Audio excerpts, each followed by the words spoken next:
Untuk proses simulasi peretasan dan pemantauan, pertama-tama di sini kita mulai di lingkungan target. Kita setting up dulu nih. Pertama di lingkungan target yaitu di Windows, teman-teman harus sudah menghidupkan XAMPP-nya, tepatnya bagian Apache dan MySQL.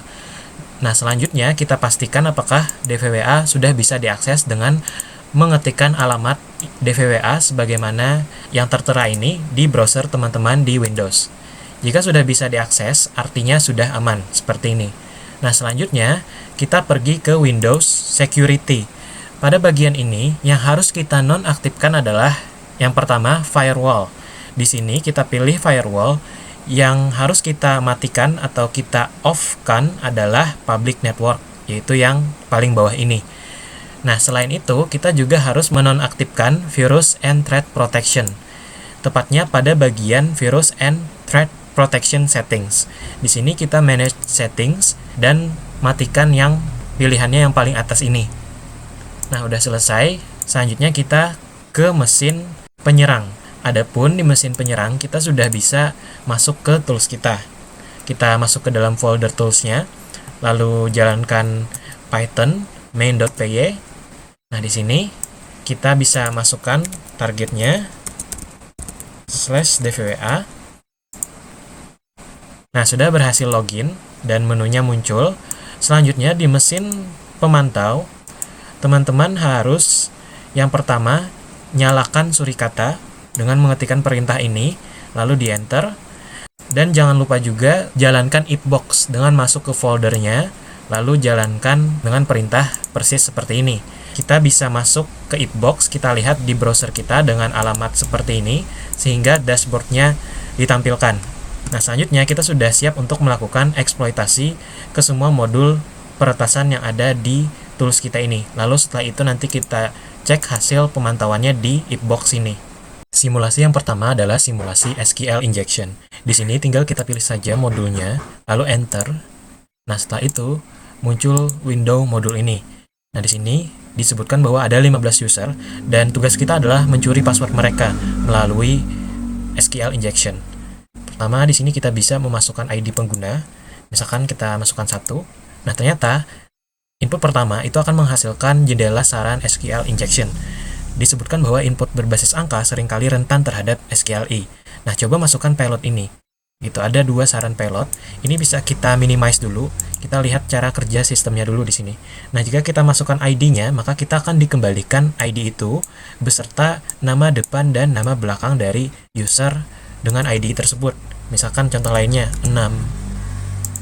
Begini, nama depannya Maulida, nama belakangnya Ida gitu. 15. Begitu. Nah, misalkan salah 16 karena usernya hanya sampai 15, data tidak ditemukan. Begitu juga jika bukan ID admin, begitu, data tidak ditemukan.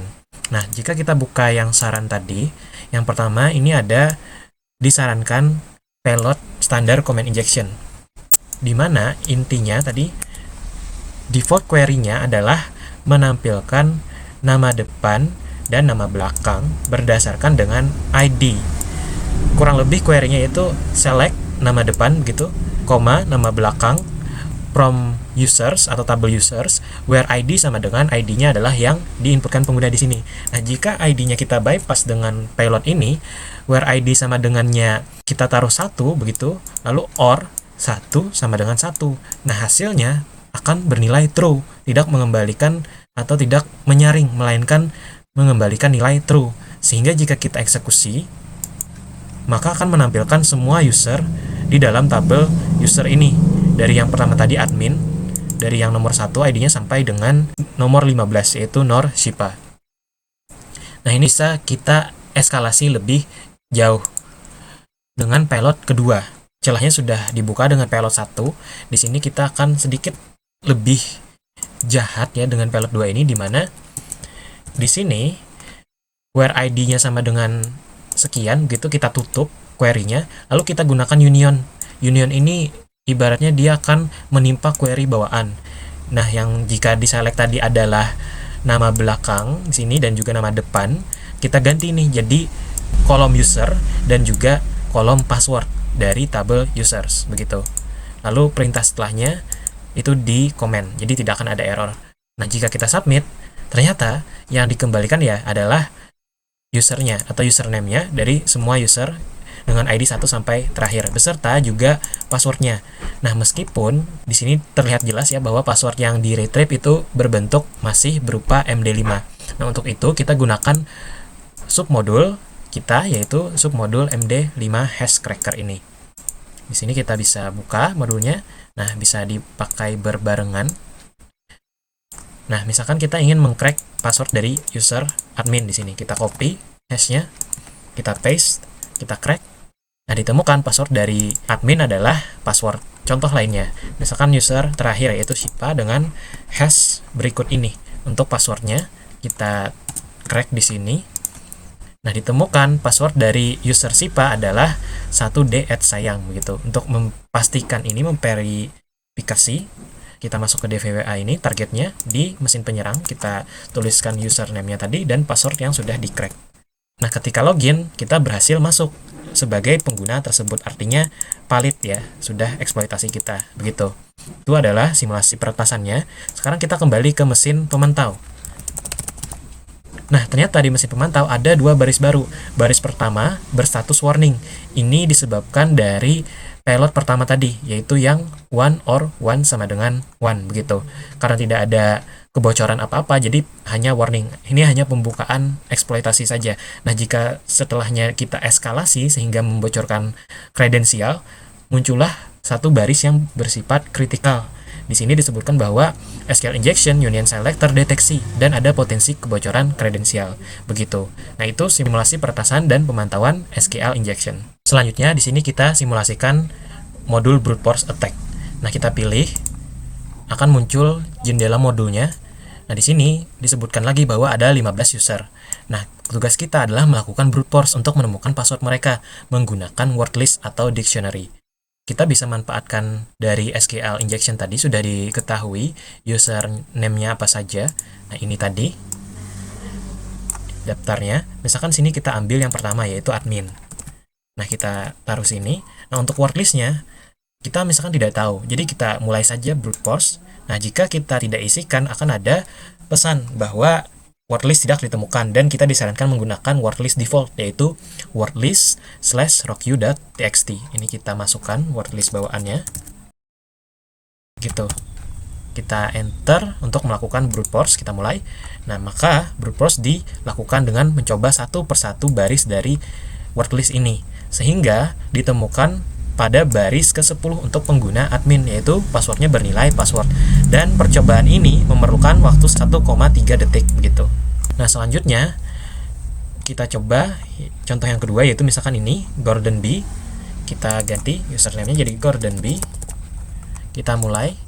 Nah, dilakukan hal yang sama persis. Namun kali ini untuk pengguna Gordon B itu ditemukan di baris ke-12 atau percobaan ke-12 dengan password ABC123 dan waktu 1,6 detik. Kita kembali ke mesin pemantau kita. Ternyata ada satu baris baru yang statusnya adalah critical. Disebutkan bahwa serangan brute force terdeteksi. Dan ini terdeteksi karena ada percobaan login yang abnormal, begitu. Nah, itu tadi simulasi peretasan dan pemantauan brute force. Selanjutnya kita lakukan simulasi untuk kategori cross-site scripting atau XSS reflected. Di sini kita diberitahu bahwa untuk memasukkan teks guna menguji refleksi, dan tujuan akhir kita adalah mencuri cookie. Nah, misalkan kita masukkan nama ya di sini, atau bisa juga payload, nanti kita masukkan nama, misalkan submit.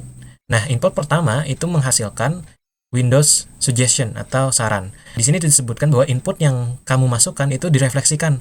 Mungkin script juga bisa gitu. Coba dua saran ini, ada disarankan dua payload. Nah, kita lihat dulu cara kerja sistemnya. Nah, jika kita inputkan apapun di sini, itu akan direfleksikan kembali di tempat outputnya ini. Nah, misalkan yang lain kayak halo gitu, siap, juga persis direfleksikan di sini secara mutlak. Nah, bagaimana misalkan kita masukkan script, misalkan script yang pertama ini. Secara logika kan harusnya script ini mentah-mentah di paste atau ditaruh di sini oleh program kita. Namun, apakah demikian? Nah, jika kita masukkan script JavaScript ini, kita submit, ternyata script tersebut dieksekusi layaknya script dieksekusi pada browser. dia akan menghasilkan jendela alert dengan menampilkan pesan sesuai dengan yang dituliskan di dalamnya, yaitu halo ini. Nah, untuk ini artinya celahnya sudah terbuka nih. Kita bisa eskalasi lebih lanjut. Kita isikan parameternya dengan ini, dokumen.cookie. Jika kita isikan, kita submit, ternyata yang dikembalikan di alert ini adalah cookie dari pengguna yang login saat ini. Ini merupakan informasi sensitif karena dengan hanya cookie ini kita bisa masuk tanpa mengetahui username atau passwordnya. Nah, namun di sini kita harus melakukan validasi apakah cookie ini benar gitu, apakah valid.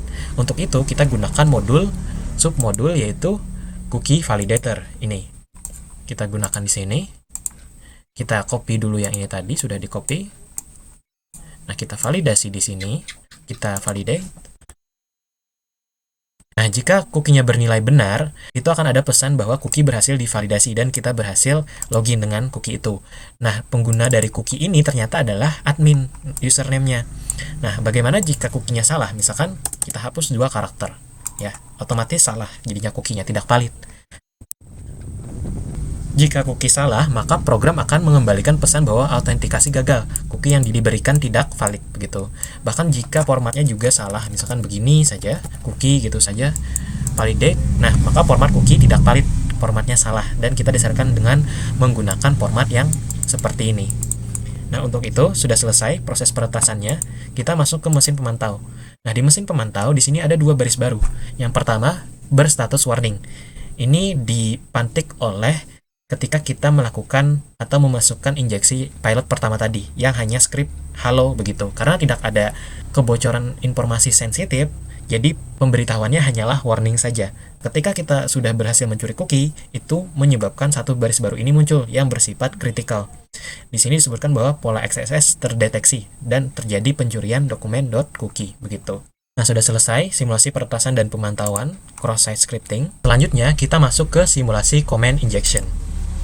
Kita ditampilkan window eksploitasinya. Di sini kita diminta untuk memasukkan alamat IP untuk dilakukan ping. Jadi kita masukkan misalkan IP target kita yaitu Windows. Ini IP-nya, kita submit. Maka dilakukan ping. Dan ternyata setelah output pertama dikeluarkan, juga dikeluarkan Windows saran. Nah, di sini ini bisa kita minimize dulu. Ternyata ping kita itu dieksekusi sebagaimana persis ketika kita melakukan ping melalui terminal. Ini pesannya. Jika misalkan kita baca tadi Windows sarannya, kita diberitahu bahwa mungkin kita bisa melakukan lebih dari sekedar ping. Coba misalkan kita tambahkan parameter di sini. Parameter dir yang artinya kita selain melakukan ping ke Windows kepada target ini, kita juga melakukan ls seperti di Linux, yaitu menampilkan list file atau directory yang ada di dalam directory tempat DVWA ini disimpan. Begitu. Kita submit. Oke. Nah, ternyata ping tadi dieksekusi sampai di sini. Setelahnya, outputnya juga menampilkan hasil eksekusi dir ini. Ini tempat DVWA disimpan, detail direktorinya. Nah, artinya eksploitasinya udah terbuka nih celahnya. Selanjutnya, kita bisa eskalasi, yaitu kita bisa melakukan hal yang lebih jahat gitu, yaitu reverse shell atau mengendalikan sistem target melalui penyerang ini secara sepenuhnya, sama persis di sistem target tersebut. Nah, untuk itu kita disediakan skemanya. Di sini pertama-tama kita jalankan perintah ini di folder web share. Kita buka terminal baru, kita ke web share. Nah, kita jalankan perintah ini. Perintah ini menghidupkan server HTTP menggunakan Python di port 8000.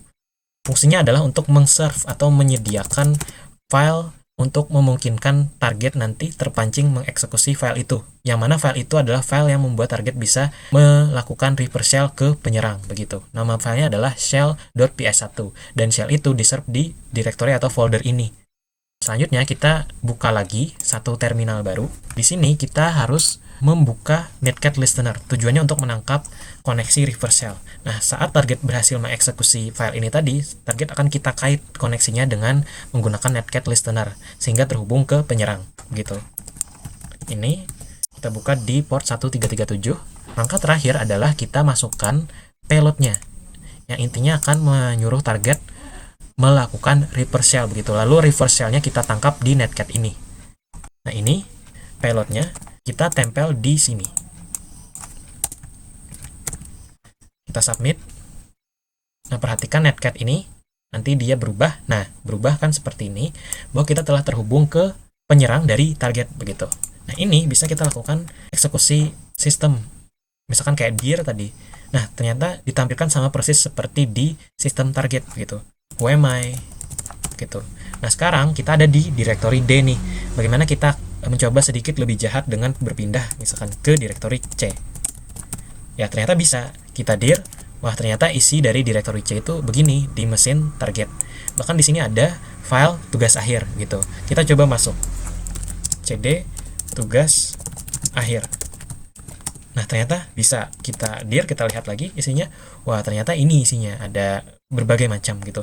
Dan itu ya sama persis dengan di mesin target di sini di Windows. Di sini di C tadi ada tugas akhir, ini isinya. Dan isinya persis seperti ini. Artinya udah yang ditampilkan ini memang benar-benar isi dari sistem atau mesin target begitu. Nah, ini adalah puncak dari command injection, yaitu melakukan reverse shell. Jika kita close dulu di sini, sebelum ke mesin pemantau kita harus close ini dulu ya. Di sini kita close ini juga. Kita hentikan. Jika kita kembali ke mesin pemantau, kita refresh, ternyata ada dua baris baru.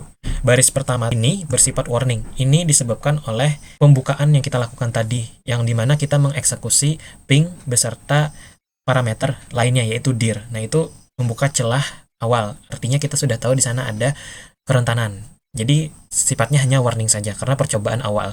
Nah, ketika kita berhasil melakukan reverse shell tadi, kita terekam itu sebagai percobaan critical karena kita sudah berhasil melakukan reverse shell begitu. Nah, itu tadi simulasi peretasan dan pemantauan command injection. Selanjutnya kita masuk ke simulasi file inclusion. Nah, di sini untuk file inclusion diberitahu bahwa ada satu challenge atau tantangan ya. Jadi modul ini lebih bersifat ke tantangan di mana kita disuruh mengambil 5 kutipan dari directory ini menggunakan file inclusion melalui URL. Nah, selain itu kita juga diberitahu halaman saat ini, yaitu sebagai berikut ini. Di sini di-include file yang bernama include.php di dalam variabel page. Nah, ini adalah kunci dari file include atau kerentanan file inclusion begitu. Selain itu, kita juga disediakan tab di sini, di mana tab pertama adalah main, tempat kita menginputkan sesuatu nanti di sini dapat berupa nama file atau URL lengkapnya. Selain itu, tab lain ini merepresentasikan halaman file yang mana ada file 1.php, isinya ini, isi dari file ini, lalu file 2.php ini, dan file 3.php begitu. Nah, jika kita masukkan di sini, misalkan file 1.php. Nah, saat kita memasukkan input pertama, itu akan ada saran atau suggestion window. Ini bisa kita minimize dulu. Jika kita masukkan nama filenya, itu ditampilkan konten yang sama seperti di tab ini tadi.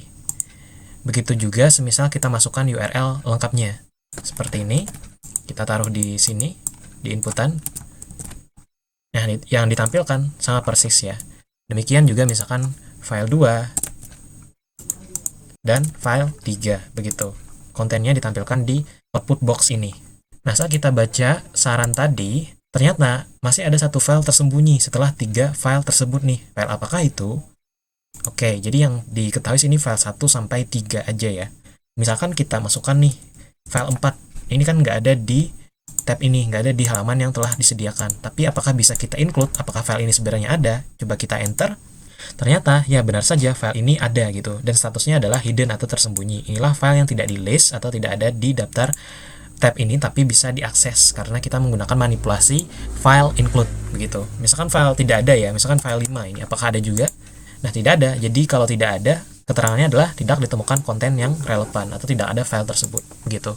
Selanjutnya kita kembali ke saran ini, ada 3 payload nih yang mungkin untuk menyelesaikan challenge ini atau untuk mendapatkan 5 kutipan yang diminta. Misalkan payload pertama kita coba.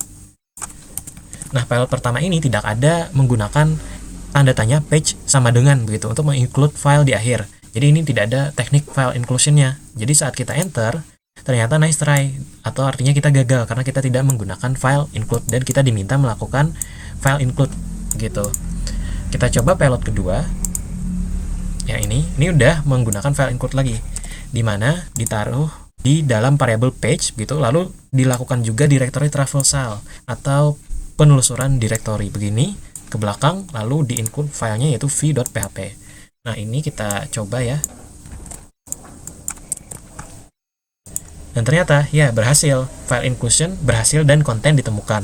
Nah, di sini nomor 1 udah ditemukan, kutipannya nomor 2 juga udah, tapi ini ada yang disembunyikan nih, harusnya ini nomor 3, dan setelah itu ditampilkan nomor 4.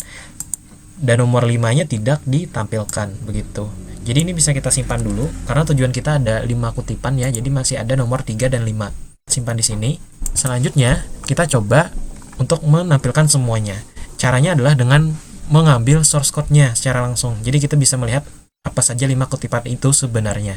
Maka dari itu, di sini kita bisa menggunakan payload ketiga, yaitu yang ini.